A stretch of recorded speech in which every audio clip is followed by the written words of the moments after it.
இன்னைக்கு ஸ்பைசியான masala lemon rice எப்படி பண்ணலான்னு பார்க்கலாம். ஒரு மிக்ஸி ஜாரில் 5 பல் பூண்டு, 1 இன்ச்சு இஞ்சி, 2 டேபிள் ஸ்பூன் அளவு தேங்காய் துருவல், 1/4 ஸ்பூன் சீரகம், கொஞ்சம் கொத்தமல்லி, கொஞ்சம் புதினா, 2 பச்சை மிளகா போட்டு நல்லா கிரைண்ட் பண்ணி எடுத்துக்கோங்க. ஒரு பேன் வச்சுக்கோங்க. 2 டேபிள் ஸ்பூனு தேங்காய் எண்ணெய் ஆட் பண்ணிக்கோங்க. கொஞ்சம் கடுகு, கடலைப்பருப்பு, உளுத்தம்பருப்பு, கொஞ்சம் பெருங்காயத்தூள், 2 காஞ்ச மிளகா கிள்ளி போட்டுக்கோங்க. கொஞ்சம் கருவேப்பிலை, 5-6 சாம்பார் வெங்காயத்தை நல்லா பொடியாக அரிஞ்சு அதையும் வதக்கிக்கோங்க.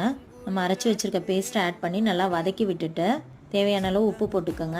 கொஞ்சம் மஞ்சத்தூள் நல்லா மிக்ஸ் பண்ணிவிட்டு, நீங்கள் தேங்காய் எண்ணெய் வேண்டான்னா ரீஃபைண்ட் ஆயில் இல்லைன்னா நல்லெண்ணெயில் கூட செய்யலாம்.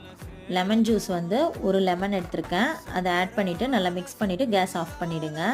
இப்போ உதிரியாக வடித்து வச்சுருக்க 1 கப் ரைஸை ஆட் பண்ணி நல்லா கலந்து விட்டுட்டு சர்வ் பண்ணிங்கன்னா ஒரு அருமையான டேஸ்ட்டில் மசாலா லெமன் ரைஸ் ரெடி ஆயிடுச்சு. இது ஒரு ஈஸியான லஞ்ச் பாக்ஸ் ரெசிபி. இதை நீங்களும் உங்கள் வீட்டில் ட்ரை பண்ணுங்கள்.